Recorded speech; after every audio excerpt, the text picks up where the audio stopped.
This week on Council Bluffs News, big cat fever. Iowa School for the Deaf gets a new mural. Then, bringing India closer. Council Bluffs residents learn about a culture thousands of miles away. After that, back on her feet. One mother's scare after losing her job. That and more all on this week's Council Bluffs News.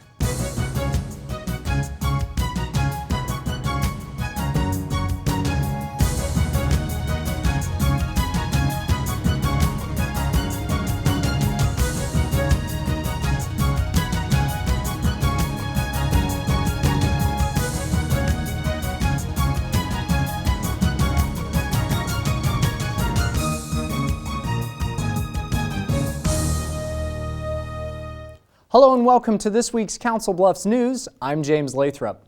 Every school has a mascot. It's a symbol of integrity and character of the students. In 2011, Iowa School for the Deaf lost that symbol as it was damaged by severe weather.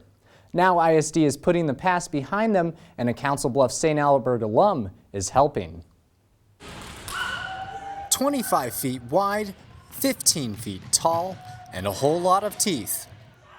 This massive bobcat is the work of Kate Irwin, a 33-year-old who has been painting murals since she was 14. Luckily, I had parents that, supported my urges, and I got to paint all over my room. That was the first time I ever did a mural, was in my bedroom. Her earliest public work right here in Council Bluffs, as a high school student at St. Albert. The summer before my freshman year, I met the biology teacher there that I believe is still there. I painted that entire classroom into a jungle. From there, her life took off. Although she continues to paint, Kate's been a barista, a bartender, and even written a book. Now she's taken her artistic ability to cake decorating. I just had a cake show that I spearheaded, which were these insane cakes, but completely edible. As a freelance artist, I've done pretty much every kind of job you could think of. Yet the mascot mural she's painting for Iowa School for the Deaf is a first. The artwork is replacing two previous bobcats in the gym. We hired Kate to paint the mural on the wall because ours was destroyed. In 2011, a hailstorm damaged the roof of the Lead multipurpose complex.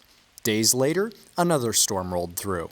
And then the rain came in and destroyed the floor, the wood floor. So we lost our mascot. We kind of lost our mojo on the floor. So the school began looking. I guess the athletic director was checking out different muralists and getting bids.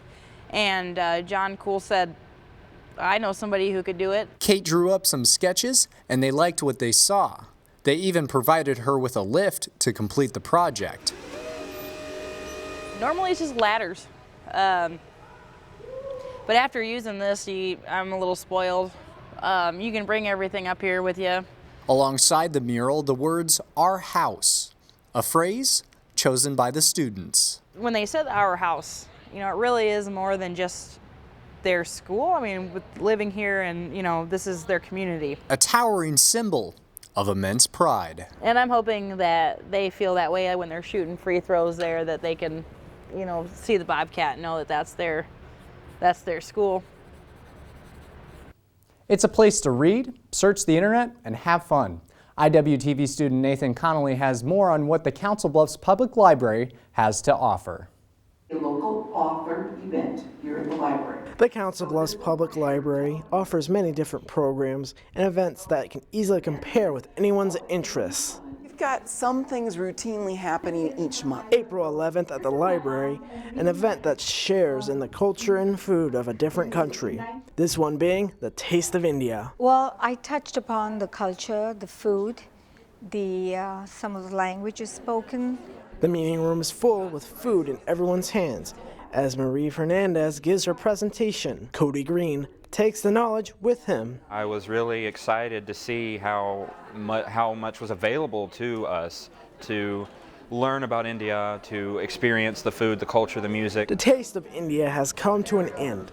New events like book reads and child programs still continue. Our library website has all these programs on it. Or they can come visit the library and pick up a handout. The Taste of series won't start up again until this fall. For more information on other upcoming events, visit the Council Bluffs Public Library website. For your Council Bluffs News, I'm Nathan Connolly.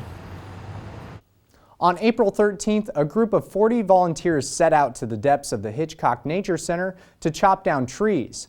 But don't worry, it's actually an attempt to make the park even more beautiful.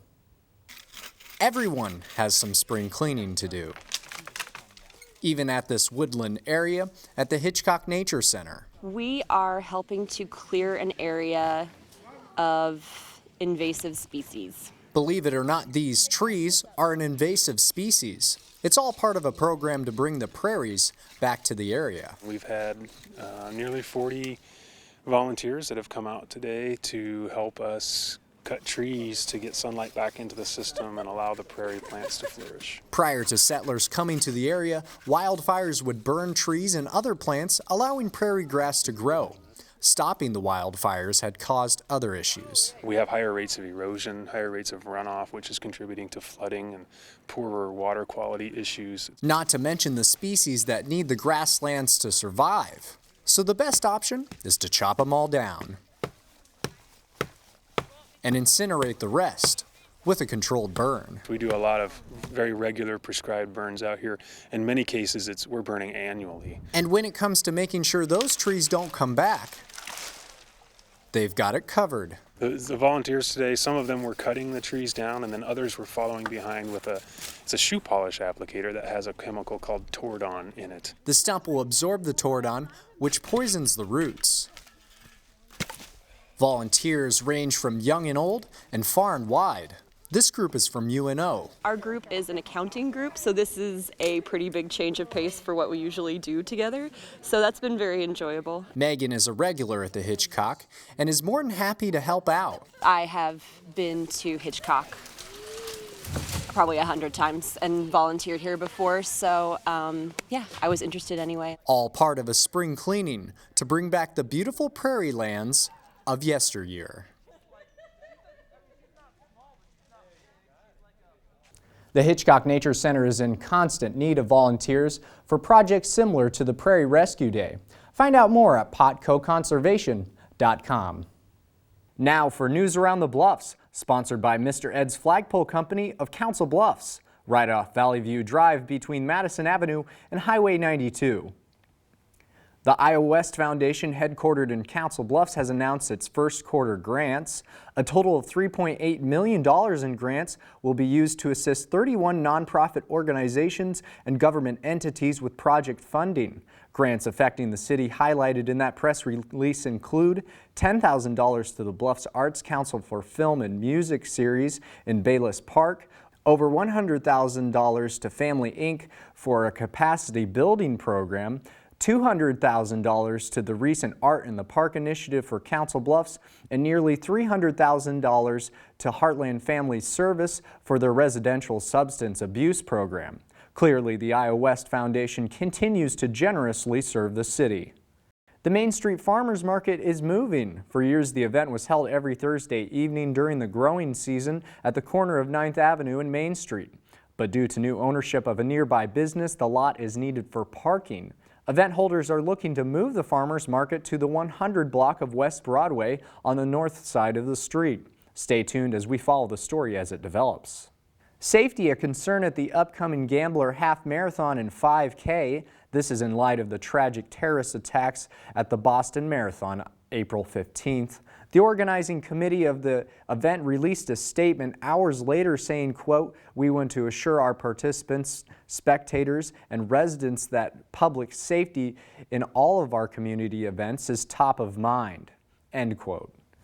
More on the Gambler Half Marathon coming up on Council Bluffs News. Kathy Fiskus joins us in the studio with the details.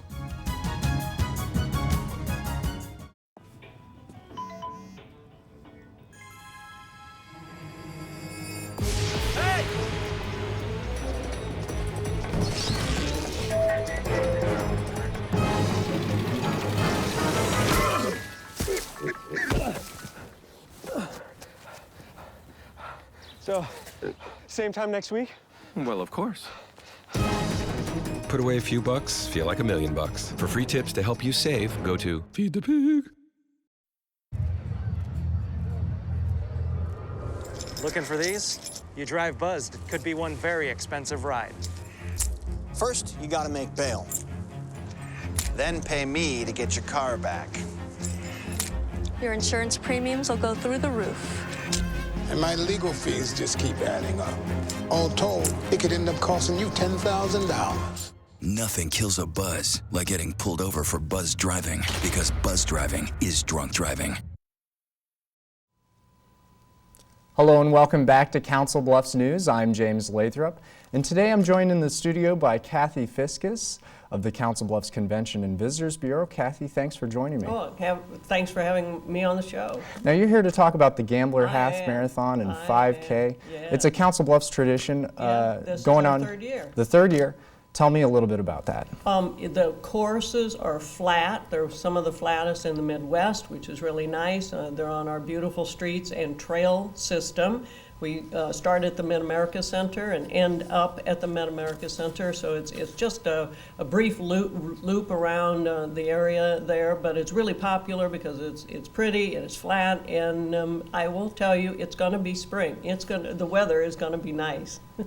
Okay, and afterwards there's going to be games and entertainment. Absolutely. Tell me about some of those Your games. registration includes your bib packet and your shirt, but it also includes the post-race party. We have a beer garden. We have some games that are reminiscent of the name Gambler, and we have many prizes that will be passed out. So it should be a lot of fun. So hang around after the race. Okay, and let's talk about prizes. What kind of prizes can people expect to get from? We honor our racers in so many ways. If you run the half marathon, every finisher gets a medal on a lanyard.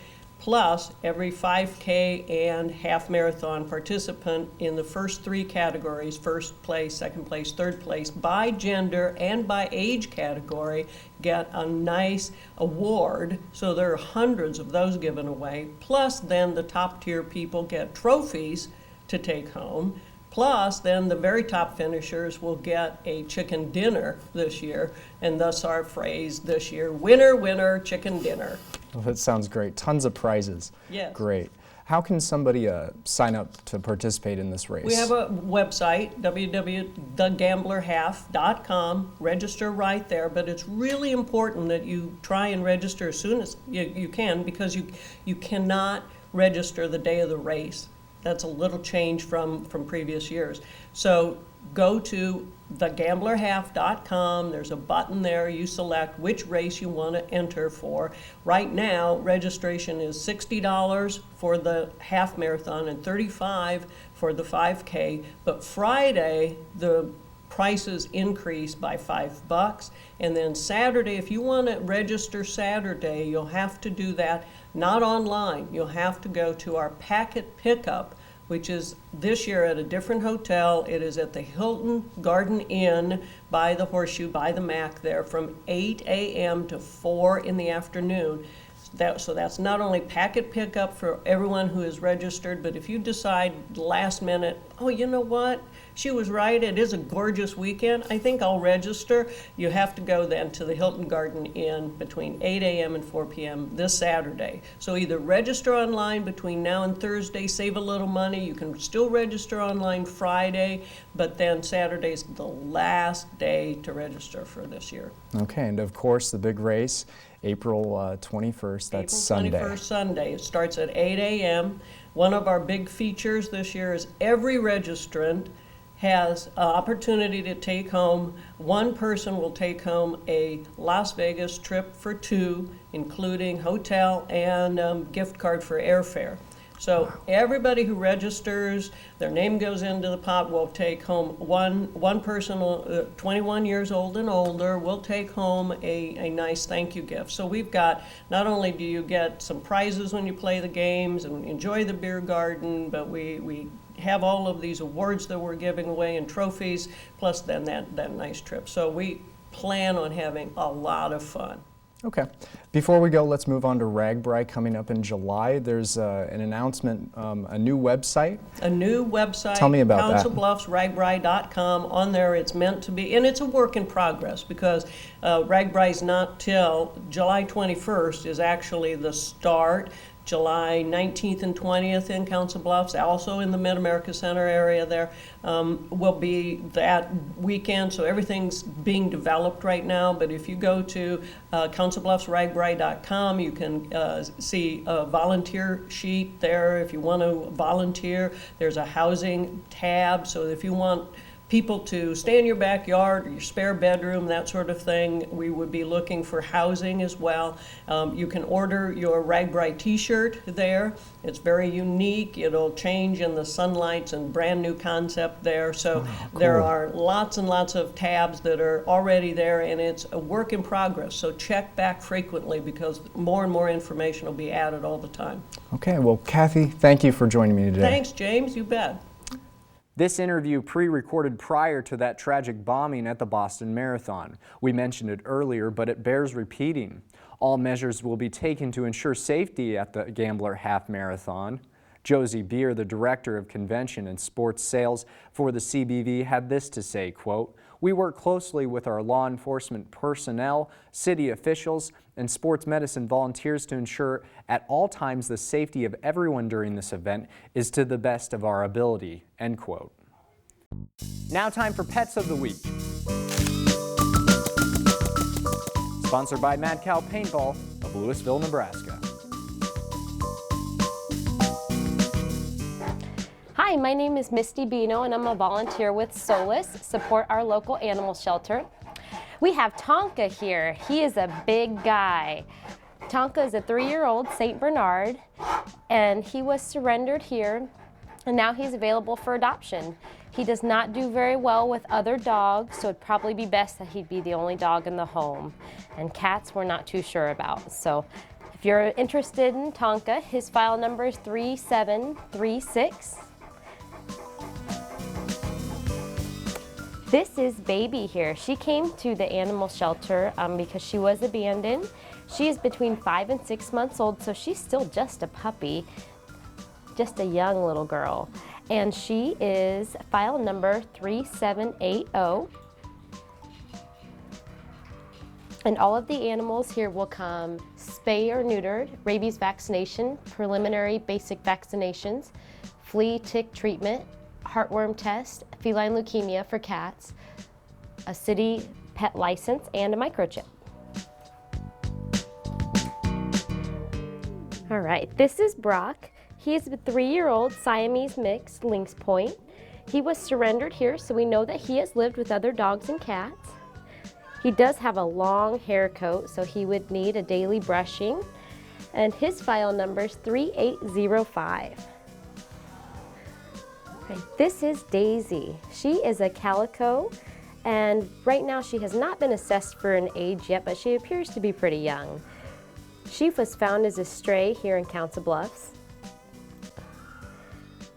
And if you are interested in meeting Daisy, her file number is 3777.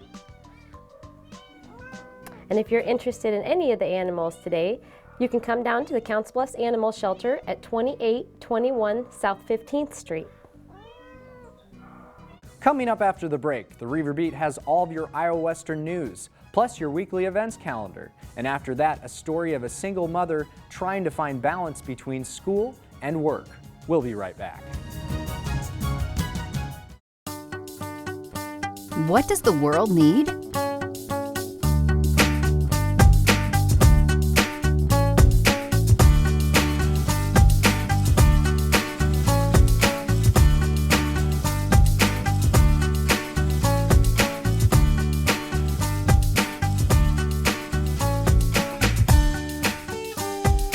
What will you become? Iowa Western. The world is waiting.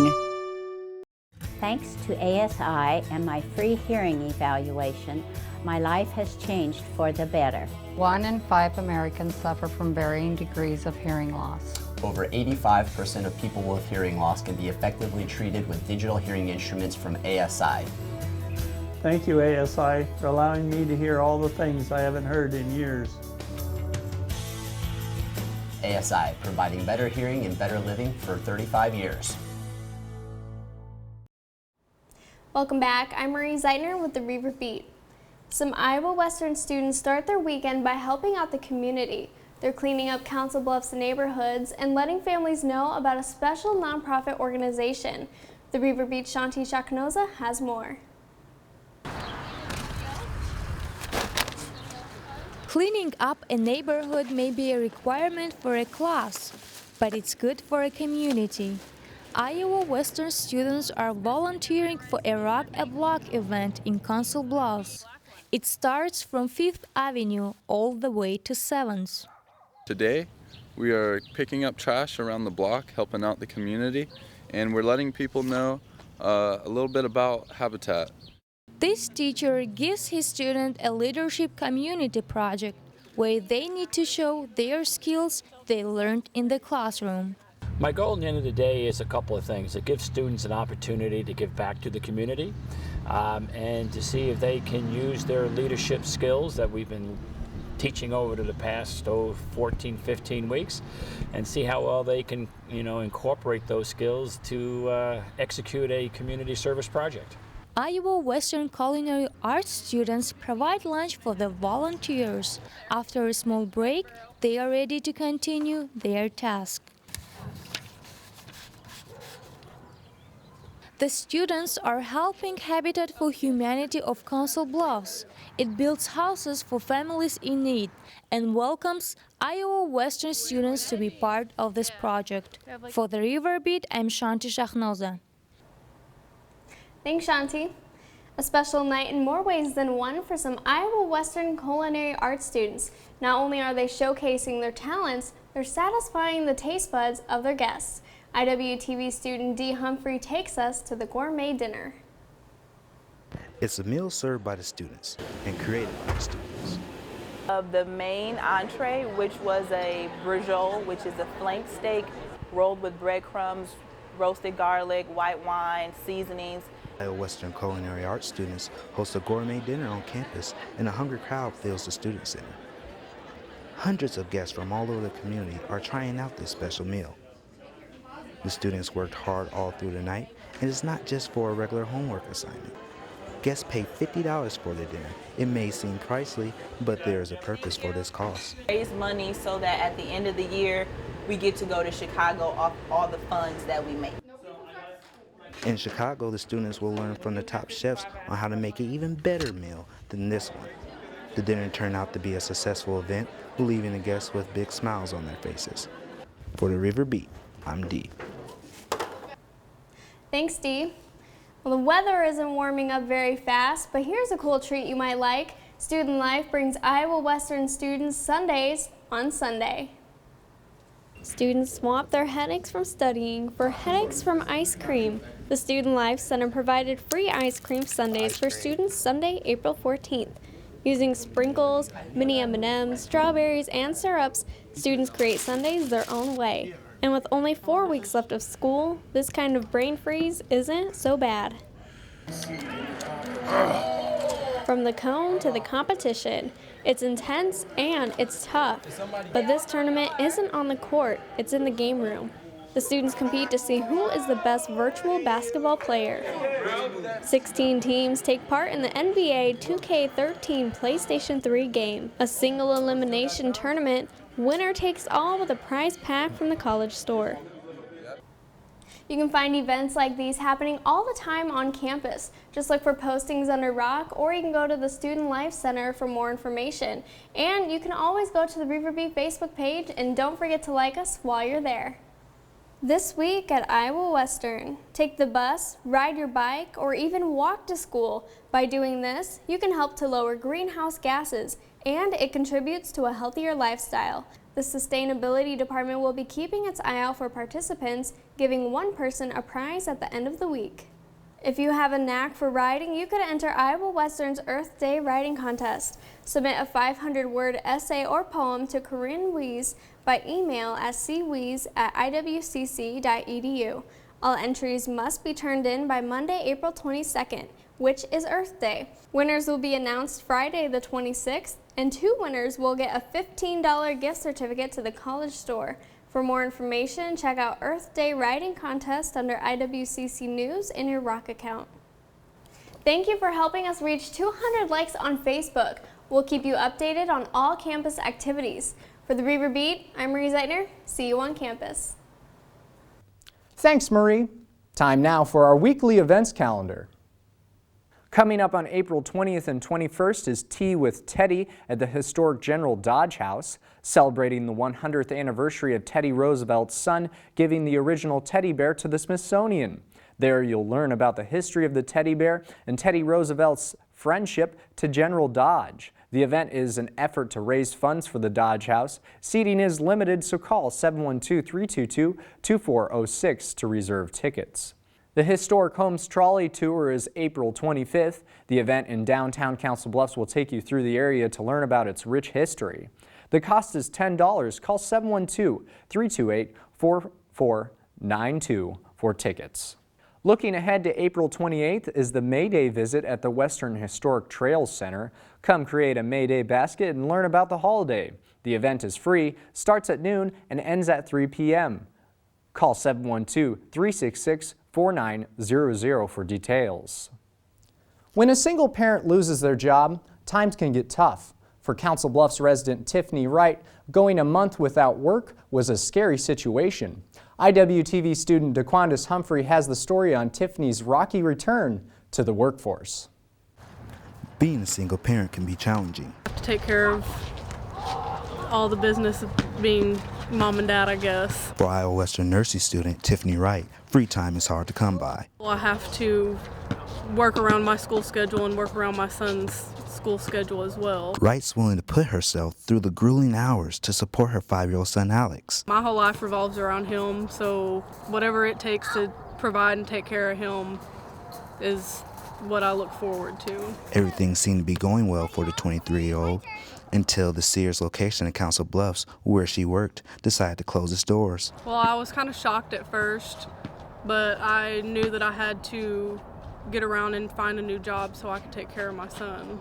In order to stay with Sears, only one option was available. We could transfer to the stores over in Omaha. Instead, Tiffany wanted to stay close to home in Council Bluffs. I didn't want to have to travel to Omaha. I wanted to stay somewhere here close to my son. After weeks of anticipation, Wright began to question her decision. I was getting kind of nervous that I wasn't going to find anything. It being almost a month not having a job, I was kind of thinking that maybe I should have transferred over to the Sears in Omaha because I would have had a job right then and there, but like I said, I wanted to stay somewhere close, and finally after a month of searching, I got a new position. Landing on her feet at TJ Maxx, Tiffany is now glad she didn't rush into any opportunity she might have regretted. All the employees that I work with are very friendly.